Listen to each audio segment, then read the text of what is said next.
Curtis Holloway thought the streets crowned him king. Respected. Untouchable. But in Camden, legends don't retire. They disappear overnight. Welcome to Failed Gangster.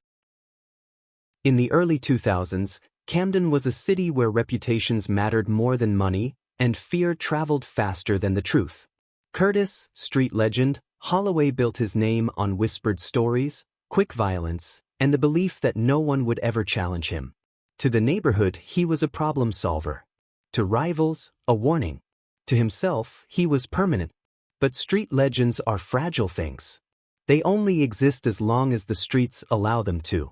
In 2002, one night, one mistake, and one betrayal erased everything Curtis believed he was. This isn't the rise of a king. It's the anatomy of a collapse.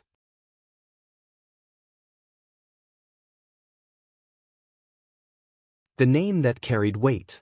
Camden, New Jersey didn't wake up gently in 2002. It jolted its self-conscious with sirens, slammed doors, and the echo of arguments that never really ended. Whole blocks looked abandoned, but they weren't. Eyes were always watching. Ears were always open. And in neighborhoods like this, a name could travel faster than a gunshot. Curtis Holloway understood that early. Before he was ever called street legend, he was just another kid learning which sidewalks were safe and which ones weren't. He learned when to look down, when to stare back, and when to disappear without saying a word. Camden didn't reward hesitation. It punished it. Curtis adapted. By his late teens, people noticed he didn't talk much. Not because he was shy, but because he didn't need to. When trouble came looking for him, he handled it quickly and publicly. He didn't brag afterward. He didn't explain himself. He let other people do that part for him. That's how reputations are born. Someone gets checked on a corner. Someone else spreads the story. Details get added. Fear fills in the gaps. By the time Curtis was in his mid-20s, people were saying his name before he ever entered a room. Dealers whispered it when disputes came up. Younger guys dropped it like a password, hoping proximity alone would keep them safe. Curtis don't play. Curtis handles business. Curtis don't miss. No one could say exactly how powerful he was. That was the point. Uncertainty made him bigger than reality. Curtis didn't run an organization. He didn't control territory in a traditional sense. He wasn't a boss. He was something else, an independent force. A man people called when situations needed to end, not escalate. And for a while it worked. He moved through Camden like someone who believed the city had already accepted him. His posture was calm. His eyes steady. People noticed how quiet things got when he walked by. Conversations paused. Arguments died mid-sentence. Curtis mistook that silence for respect. What he didn't see were the looks exchanged after he passed. The relief. The resentment. The calculation. Fear is never loyalty. It's a loan. Curtis's nickname came from someone else, but he embraced it quickly. Street legend. It sounded permanent. Like something that couldn't be taken away. Like a title earned once and kept forever. He started dressing sharper.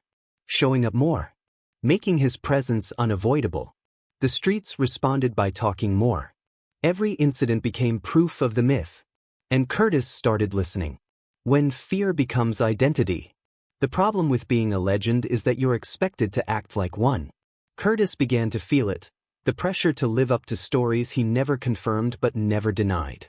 If someone challenged him, people expected fireworks. If someone disrespected him, they expected blood. Backing down wasn't just an option he didn't like. It was an option he felt he no longer had. The streets had written a role for him. And Curtis stepped into it.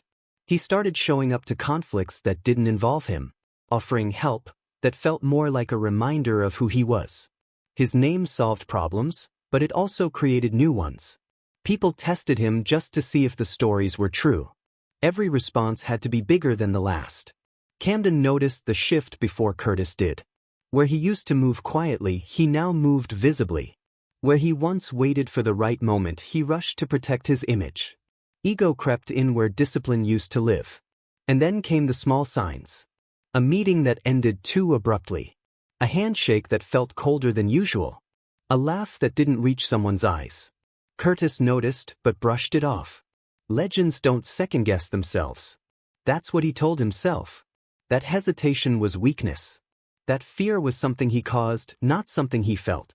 But paranoia has a way of disguising itself as confidence. He started watching people more closely, noticing who looked away too fast, who stopped calling, who suddenly didn't need his help anymore. The streets were quieter around him, and Curtis told himself that meant respect had deepened. In reality, it meant people were done talking. Rumors shifted tone. Not louder, sharper. Questions replaced praise. Curtis wild now. He moving sloppy. He think he untouchable. Those words didn't reach him directly. They never do. They floated around him, just out of earshot, growing heavier by the day. Curtis responded the only way he knew how, by doubling down. More confrontations. More visibility. More reminders of who he was supposed to be. The myth demanded constant feeding. But the streets don't reward excess. They punish it. By late 2002, Curtis felt something he hadn't felt in years. Uncertainty. Not fear, at least not in his own mind. Just a sense that something was shifting beneath his feet. That the ground he stood on wasn't as solid as it once felt. Still, when the call came for a late-night meet, he didn't hesitate. Legends don't hesitate. And Curtis Holloway still believed the streets needed him. He didn't know yet that the streets were already moving on.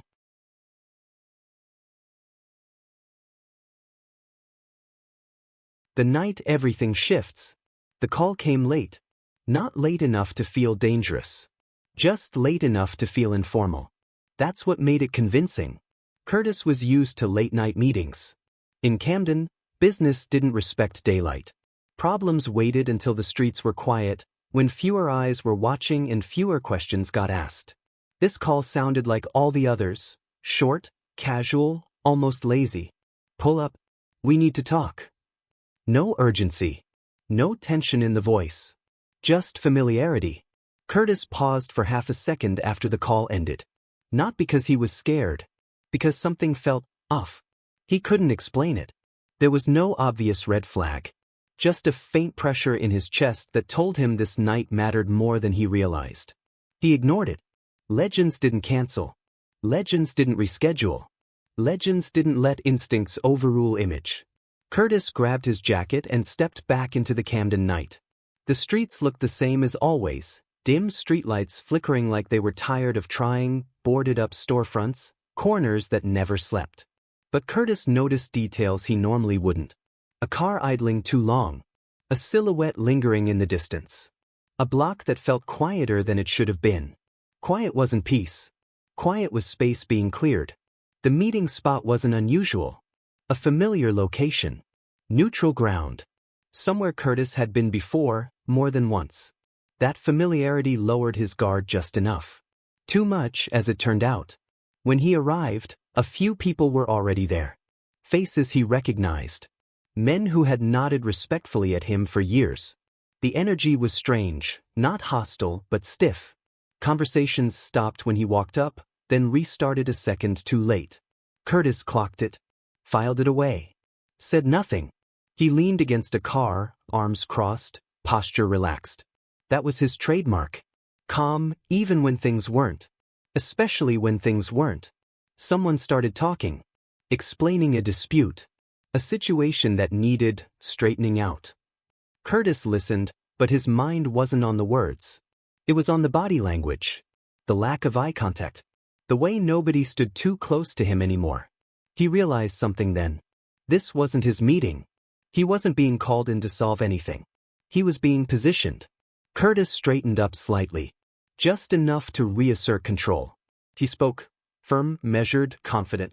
Reminded them who he was. What his involvement usually meant.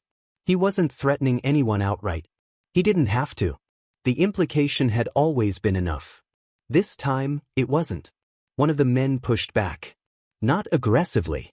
Calmly. Too calmly. That's not how this is gonna go. The words landed heavier than a punch. Curtis felt the shift instantly. The invisible line he'd crossed without realizing it.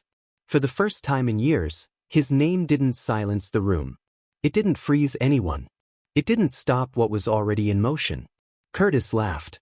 A short, sharp sound. He told himself it was disbelief, not nerves. "You trippin'," he said. Nobody laughed with him. That's when he understood. This wasn't about disrespect. It was about removal. Everything happened fast after that, but not chaotic. Controlled. Deliberate. Movements rehearsed in advance. Curtis took a step back, scanning for exits, for allies, for something familiar to grab onto. There was nothing. People he'd protected looked away. People who owed him favors suddenly didn't remember them. The fear that once surrounded him had evaporated, replaced by something colder. Relief. Curtis tried to talk his way out. Then he tried anger.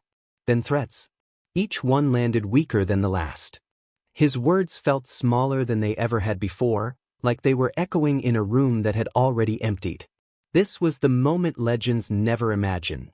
The moment the story stops belonging to them. The confrontation escalated. Voices rose.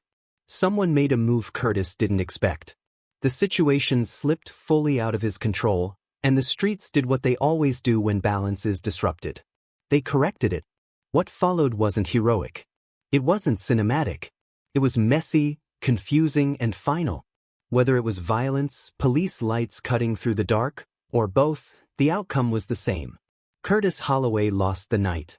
By the time it was over, his name meant something else entirely. No longer a warning. No longer protection. Just another story people would retell differently, depending on who was listening.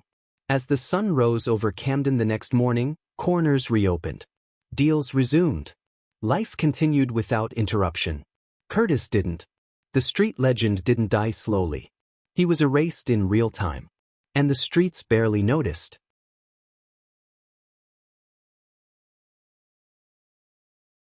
Overnight erasure. Camden didn't slow down for Curtis Holloway. Morning came like it always did, gray, loud, indifferent. Traffic rolled through familiar streets. Corners filled back up. Conversations resumed where they had left off the night before, minus one name. Curtis's absence didn't create a gap. It created an opening. By midday, spots that once went quiet when he walked past were active again. New faces leaned against the same brick walls. Old rivals stood openly where they used to watch their backs. The city adjusted its posture without hesitation, like a body redistributing weight after losing a limb it no longer needed. No one asked what happened. They didn't need to. In Camden, explanations are a luxury reserved for people who still matter. Curtis felt it immediately. The shift. The silence. Not the tense silence that used to follow him. This was different. This was the kind that erased. He moved through the same neighborhoods, but the air no longer reacted to his presence. People didn't lower their voices. They didn't stop what they were doing. They didn't even glance his way. It was as if he had already become a memory. Corners didn't belong to him anymore. They belonged to whoever stepped into the space fastest. The power Curtis once represented didn't vanish. It simply transferred. Someone else handled disputes now. Someone else decided who crossed which lines. Someone else wore the weight Curtis thought was his alone. The streets didn't destroy power. They recycled it. Curtis tried to reach out. At first, it was casual. A call here. A text there. The same way he always had. He expected confusion, questions, maybe even concern. What he got instead was nothing. Phones rang without answers. Messages sat unread. People who used to pick up on the first ring suddenly had bad reception. Or busy schedules. Or nothing to say at all. By the second day, Curtis stopped pretending he didn't understand. Former allies didn't disappear slowly. They vanished all at once, like a coordinated decision no one bothered to tell him about. The people who once benefited from his presence now treated it like a liability. Being seen with Curtis carried risk, and risk was something no one was willing to inherit. Fear had protected him before. Now fear was protecting them, from him. Curtis realized just how exposed he was. No crew to call on. No leverage to apply. No name powerful enough to open doors or close mouths. For the first time in years, he was standing in Camden exactly as he was, without armor. And Camden noticed. People didn't avoid him anymore. They didn't treat him carefully. They didn't acknowledge him at all. That was the cruelest part. Respect built on fear evaporates the moment fear stops working, leaving nothing underneath. Curtis had built his entire presence on reaction. On the way people stiffened when he arrived. On the way arguments ended when his name came up. Without that reaction, he felt hollow. Useless. That's when the truth started creeping in. Fear never created loyalty. It only postponed betrayal. The realization hit harder than any confrontation ever had. Curtis had mistaken obedience for allegiance, silence for respect. In reality, people were only waiting for the moment they no longer had to be afraid. And that moment had arrived. The psychological fallout came next. At first, it was rage. Curtis blamed everyone but himself. The streets. The people who turned on him. The ones who didn't warn him. He replayed conversations in his head, rewriting outcomes where he reasserted control, where things ended differently. Then came denial. He told himself this was temporary. That his name still carried weight somewhere. That all it would take was one reminder, one decisive move, and everything would snap back into place. But the streets don't rewind. As days passed, denial gave way to regret. Curtis started seeing the warning signs he'd ignored. The meetings that felt off. The looks that lingered too long. The silence he mistook for submission. He saw where ego had replaced discipline. Where visibility had replaced strategy. Where he had started feeding the myth instead of controlling it. Worst of all, he realized how little of it had ever been real. Without the reactions of others, his identity collapsed. The nickname, street legend, sounded ridiculous now, like a costume that no longer fit. Who was he without the stories? Without the fear? Without the borrowed authority of a reputation the streets no longer supported? Curtis didn't have an answer. Understanding came, but it came too late to matter. Insight didn't restore power. Awareness didn't rebuild protection. All it did was sharpen the pain. He finally saw himself the way the streets always had, not as a ruler, not as a king, but as a tool. Something useful for a time. Something effective under certain conditions. Something easily discarded once it became inconvenient. The streets had never loved him. They had never respected him. They had simply used him. And once he stopped being useful, they moved on without hesitation. Curtis stood in a city that no longer reacted to him, knowing the truth he had spent years avoiding. The streets never loved him. They used him.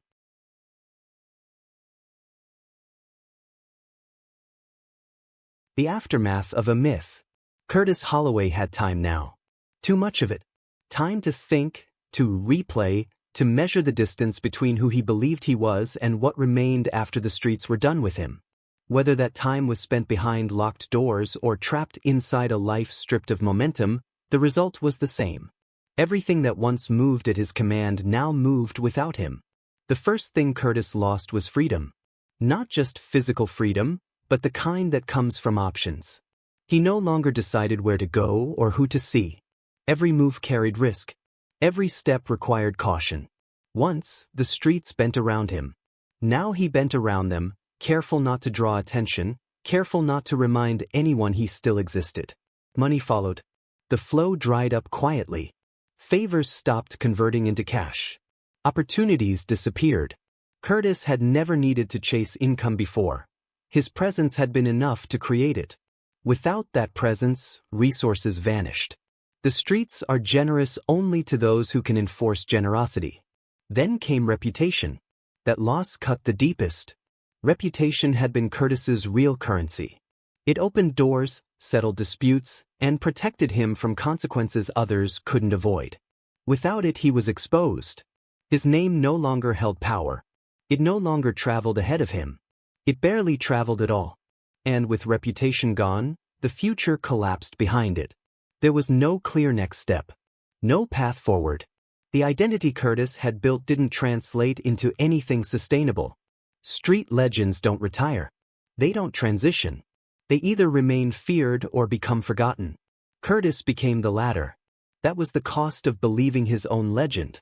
In Camden, his story didn't end with sympathy. It ended with a lesson. People didn't talk about Curtis Holloway the way he imagined they would. There were no stories of a fallen king, No reverent tone, no acknowledgement of his past influence. When his name came up, and it rarely did, it came wrapped in distance. Not as a hero. Not as a ruler. Not even as a villain worth dramatizing. As a warning. Remember Curtis? Yeah. Thought he was untouchable. Everybody does. His name became shorthand for overreach. For mistaking fear for control. For forgetting that the streets don't grant ownership, only temporary access. New figures rose. New reputations formed. Camden didn't run out of candidates. The cycle continued, uninterrupted. Curtis's absence didn't create a void, it created a reference point. Don't move like him. Don't believe the hype. Don't forget how fast it ends. That's how the streets preserve memory, not through honor, but through instruction. Curtis eventually understood something most never do. Street legends don't survive time. Time exposes what fear hides. It reveals how thin the foundation really was. A reputation built on intimidation demands constant reinforcement. The moment it slips, the structure collapses under its own weight. Fear expires. It doesn't age gracefully. It doesn't fade slowly. It works until the exact moment it doesn't, and then it becomes useless overnight. When fear stops protecting you, it turns everyone else against you. Curtis had spent years maintaining an image instead of building something real. He chased presence instead of permanence. And when the streets withdrew their belief, there was nothing underneath to fall back on. No loyalty. No protection. No future shaped by anything other than consequences. In the end, Curtis Holloway wasn't special. That was the final truth. He wasn't the first to believe the streets needed him. He wouldn't be the last. Somewhere in Camden, another name was gaining weight, feeding on attention, mistaking silence for respect. The streets were already watching. Waiting. They always are. Because myths don't scare the streets. People do. And when those people forget who really holds the power, the streets remind them, quickly, quietly, and without apology. Curtis learned that too late. But the streets learned nothing at all. They never needed to. The outro of the story. Curtis Holloway didn't lose everything slowly. He lost it all at once. That's the truth about street legends. They don't fade, they vanish. The streets don't honor history, loyalty, or reputation. They only respect momentum. The moment Curtis lost control of the narrative, the streets rewrote it without him. In Camden, someone else always fills the silence. And somewhere, another name is being whispered right now, believing the same lie Curtis believed. That fear is forever. That power is permanent. And that the streets won't collect what they're owed.